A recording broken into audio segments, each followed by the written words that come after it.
I don't know if you've ever been there when someone's overdosed, but they start to make a horrible noise. It's the kind of noise where they can't breathe.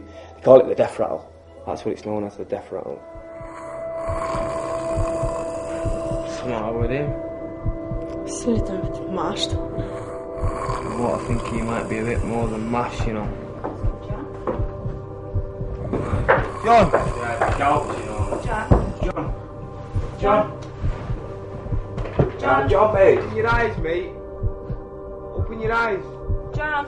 Yeah, John, wake up. You better phone an ambulance, mate. The pupils will be very small. He was absolutely white, like a milk bottle. His lips was blue, his skin was white, all sticky and clammy. First of all, we thought he was dead. What you tend to find is that the person will become unconscious. They may look very, very pale, the lips may be blue, and they may even be blue. You could try arousing the person by shaking them or pinching their ear. They may not respond to that. You may want to try to just give them a slight slap, see if they will come round if you slap the face, say. But if they're not responding, then that is perhaps a sign that somebody has taken something that has caused them to go into unconsciousness. When a person be ODing, they have them turn different colors, like dark blue or dark purple, like, and their lips turn their color. Their eyes go into the back of their head, and the white stuff come out their mouth. And they start shivering all over. She OD'd. I mean, she just went out. And it was like, the lips were turning blue, she wasn't breathing, she was going, her eyes were fluttering. She was just going in and out, and I could tell. You know that they're gone, or they're leaving. And next minute, you're waking up, and you're a little bit disoriented of what's going on around you. I was scared. I didn't know what was really going on, but I knew they was dying. I remember saying, Dennis is good. I know back in the old days, there was a lot of work. Some people would shoot them up with milk, sugar water. I've seen people try to shoot them up with salt water. My philosophy was I used to almost beat them silly, beat them black and blue, keep them up, keep them from falling, rub them in the snow, drag them on the snow or ice water, something to keep them from going further into their knot. It was a lot of work. Thank God for Narcan.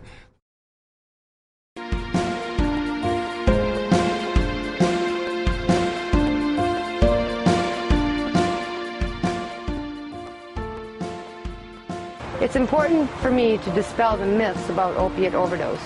Putting a person in a cold shower or putting ice down their pants is not going to revive the person. Inducing vomiting will only make them choke. A drink of water or caffeine will not help. Slapping or kicking or moving someone around is not going to help them. The fact is, a cold shower or bath will only lower someone's body temperature or cause them to drown. Giving the victim a drink or inducing vomiting will only cause them to choke. Slapping or kicking the person may only just cause them more harm. Step 3. Give rescue breathing. So after you give them the sternum rub and you stimulate the person doesn't respond, you want to get oxygen to the person. You do that with mouth-to-mouth, rescue breathing. You first want to check to see that the person doesn't have anything down the throat. So you want to clear the throat if there's anything in there. So you first want to check. Then you lift the neck like that, so you have an open airway. You put the mask on. What you want to do is put your hand right on the forehead, and you pinch the nose closed so the air doesn't escape through there. Hold right here and breathe twice hard the first time to a quick breath. Wait 5 seconds and then give another breath. Then count to 5 and give 1 breath. Keep going like that. Many times people have been revived just from the oxygen. Just from oxygen being breathed into them, they begin to breathe themselves and come to. If they haven't, then that's when we need to use, our training in terms of the Narcan. Step 4. Give naloxone. One way naloxone comes in the kid is an injectable type of naloxone. So the first thing we do when we're gonna give injected naloxone is put our gloves on.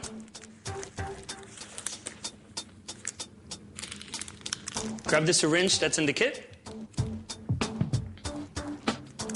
Uncap it. Take the naloxone vial. Uncap that. pierce the membrane, and just pull up the entire content of the medicine into the syringe. Okay, like that. It's a muscular injection, which means the shoulder or the thigh, just like if you would give a flu shot. So you could actually administer the shot right through a person's clothing. I said, you don't have to roll up their sleeve or anything. You don't have to get a vein. You go ahead and just get it right into the muscle. Remember, at this point in time, it's a life or death situation. So you definitely want to just provide the person with the medicine. So we're going to use your shoulder, right? So basically, you want to go to this area right here with a jabbing motion like that, and then inject the full amount of the medicine, of the naloxone. There are two ways you can give Narcan: muscular injection or nasal spray. Okay, another version. A is for airway. You mouth. need to make sure there's nothing obstructing someone's airway. R is for rescue breathing. Well, rescue breathing involves tilting the head back, pinch off their nose, seal your mouth over theirs. Breathing twice, I don't know. and then once every 5 seconds for someone watching their chest and abdomen rise. Sorry. E is an evaluation step. Can you keep this up indefinitely? Okay, How is the person doing? Is their color getting better? Are you breathing for them successfully? M is for muscle. Should I get a shot of naloxone? Yeah. 1 cc intramuscular injection of naloxone.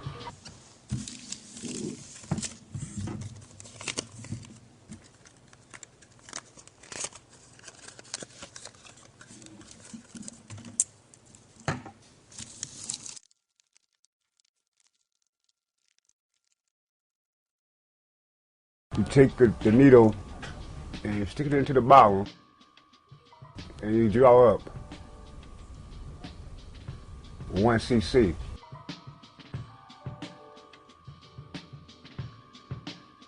Each of these syringes have 1 cc in them. These 2 syringes are half cc, so you would have to inject 2 of these in order to get 1 cc. 100 units in an insulin syringe equals 1 cc.